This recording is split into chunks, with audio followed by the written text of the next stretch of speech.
정부가 추진하고 있는 가석방 없는 종신형은 사형제 유지를 전제로 하고 있습니다. 전문가들의 시각에서 문제는 없는지 주교회의 사형제도 폐지 소위 연례 세미나 내용을 정리했습니다. 서울대교구 신자라면 누구나 올해 출시된 가톨릭 하상 앱으로 모바일 기기를 통해 주일 헌금과 교무금을 납부할 수 있습니다. 앱을 통해 미사 지향을 넣는가 하면 소득공제까지 받을 수 있는데 앞으로는 성가대 활동 등 신앙생활 전반에 대한 기록도 가능해질 전망입니다. 50년이 넘는 세월 동안 그리스도의 복음을 스테인드 글라스로 전하며 빛의 화가라 불리는 김인중 신부가 명동 가톨릭회관에서 특별 강연을 가졌습니다. 김인중 신부의 미학 세계와 영성의 근원을 들여다볼 수 있었던 강연 현장에 다녀왔습니다.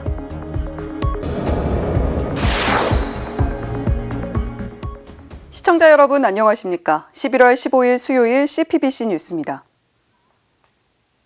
올 한 해 무고한 시민이 목숨을 잃거나 다치는 이상동기 범죄가 잇따랐습니다. 정부는 이에 대한 대책으로 가석방 없는 종신형 도입을 추진하고 있는데요. 하지만 사형제 유지를 전제로 한 가석방 없는 종신형 추진에 대해 전문가들도 우려를 나타냈습니다. 김혜영 기자가 보도합니다. 정부가 이상동기 범죄에 대한 대책으로 가석방 없는 종신형 도입을 서두르고 있습니다. 가석방 없는 무기형을 신설하는 형법 개정안은 올해 8월 입법 예고를 거쳐 지난달 말 국무회의를 통과했고 현재 국회로 공이 넘어온 상태입니다. 그런데 이상동기 범죄의 원인을 찾아 줄이는 노력 없이 중형을 부과한다고 해서 안전한 사회를 만들 수 있을 것인가? 주교회의 정의평화위원장 김선태 주교는 주교회의 사형제도 폐지 소위가 개최한 세미나에서 깊은 우려를 나타냈습니다. 사형제도의 존치를 전제로 하는 가석방 없는 종신형 제도의 도입 여부는 많이 염려스럽습니다. 이상동기 범죄를 풀어갈 실마리는 강성 형벌이 아닌 이 사회의 공고한 구조적 불평등에서 찾아야 합니다.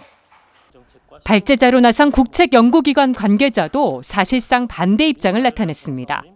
한국형사법무정책연구원 김대근 연구위원은 가석방 없는 종신형은 죄형 법정주의와 권력분립 원칙에 위배되고 가석방 제도 도입 취지와도 맞지 않다고 지적했습니다. 결정적으로 이것은 피해자 인권과 가해자 인권이 충돌하는 문제가 아니라는 점을 강조했습니다. 피해자의 인권이나 범죄 예방을 위한 보다 중요한 조치들이 있는데 아무런 효과가 없는 가석방 없는 종신형을 도입하는 것은 사실상 무의미하고 불필요하다는 말씀 드리고 싶고요.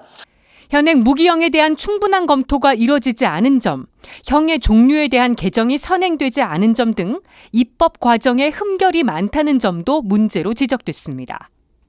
이와 같은 방식에 의해서 추진되는 입법이라면은 향후에 충분히 위헌성 문제에 정면으로 부딪히지 않을까 하는 그런 우려가 되기도 합니다.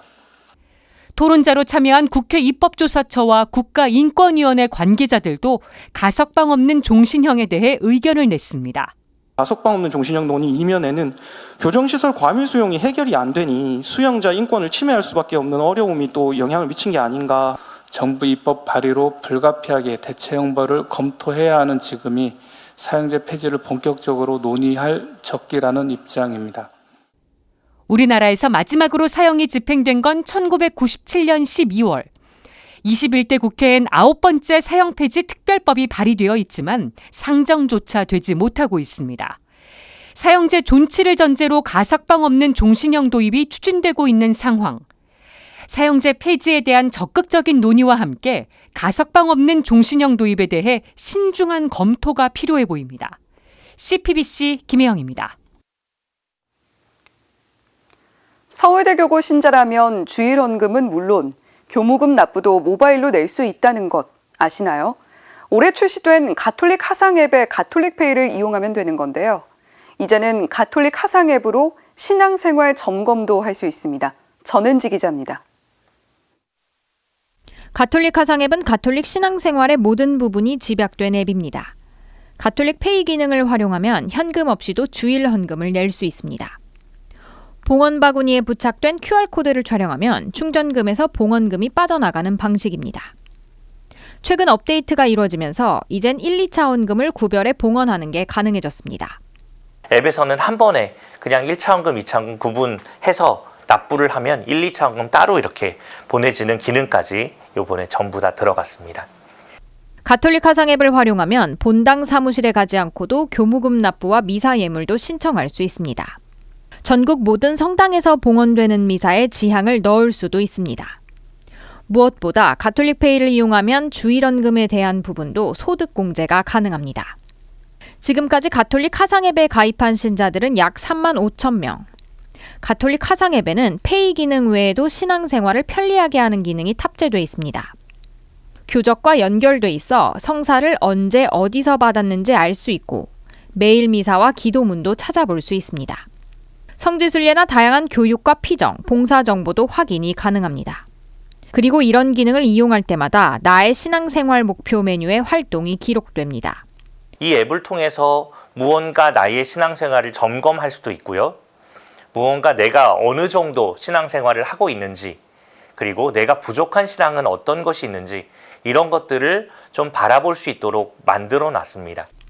앞으로는 성가대나 주일학교 교사 등 본당에서 활동한 내역도 가톨릭 화상 앱에서 기록될 예정입니다. CPBC 전은지입니다. 빛의 화가로 불리는 세계적인 스테인드 글라스의 거장 김인중 신부가 특별 강연에 나섰습니다. 김 신부는 50년 넘게 스테인드 글라스 추상화로 하느님을 찬미해온 자신의 미학과 영성의 근원을 진지하고도 유쾌하게 들려줬습니다. 이힘 기자가 현장에 다녀왔습니다.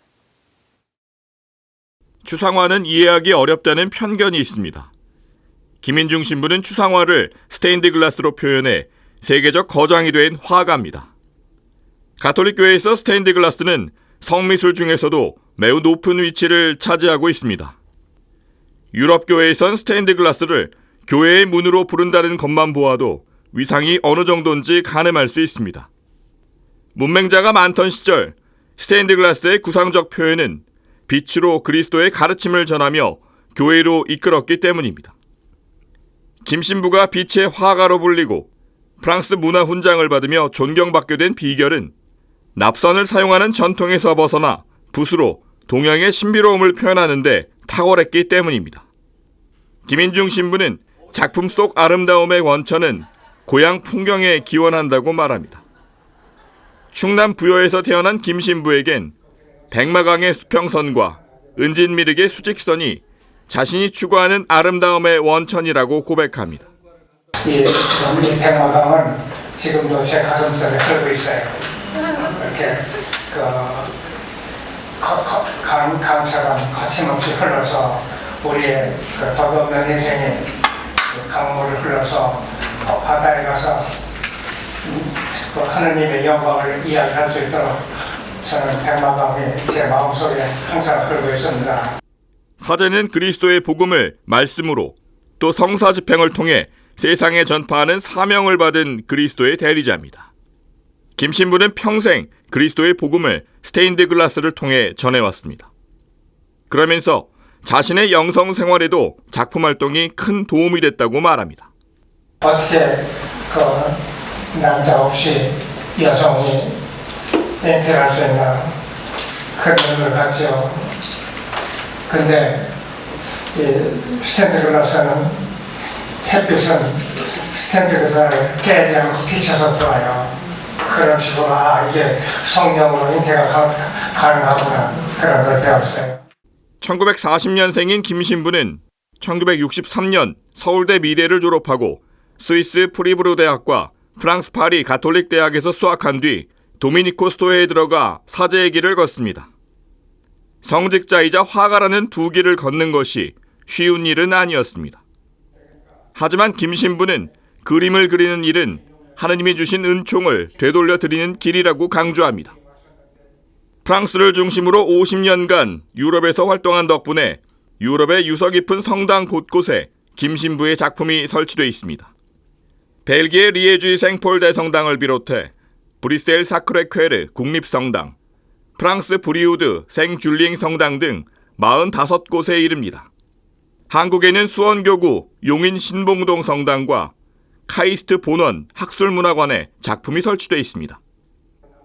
코로나19를 계기로 국내에 체류하게 되면서 전시회도 열고 책도 펴낸 김 신부에게는 여전히 꿈이 있습니다. 지난해 충남 청양군에 자신의 홀을 딴 빗섬 아트 갤러리를 설립했는데 앞으로 갤러리를 여러 지역에 건립해 복음을 전하고 지역 발전을 꾀하고 싶은 겁니다. 이제부터 뭐가 될 것 같아요. 그래서 제가 말하지만은 나이를 먹으면 늙지가 않습니다. CPBC 이희미입니다. 제주교구가 운영하는 가톨릭 청년 머문터 혼숨이 문을 열었습니다. 청년들이 지친 일상에서 벗어나 하느님의 숨결을 느끼고 자신을 만날 수 있는 공간인데요. 지난 9일 제주교구장 문창우 주교 주례로 축복식을 거행했습니다. 남창우 기자의 영상 뉴스로 만나보시겠습니다.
하나님의 새 숨과 새 영으로 무장돼서 정말 일상으로 돌아가서 더욱더 우리 사회를 위해서, 제주 사회를 위해서, 또 우리가 살고 있는 삶의 공간을 위해서 그런 기쁨과 행복을 전하는 그런 평화의 도구가 되기를 함께 기도했으면 합니다.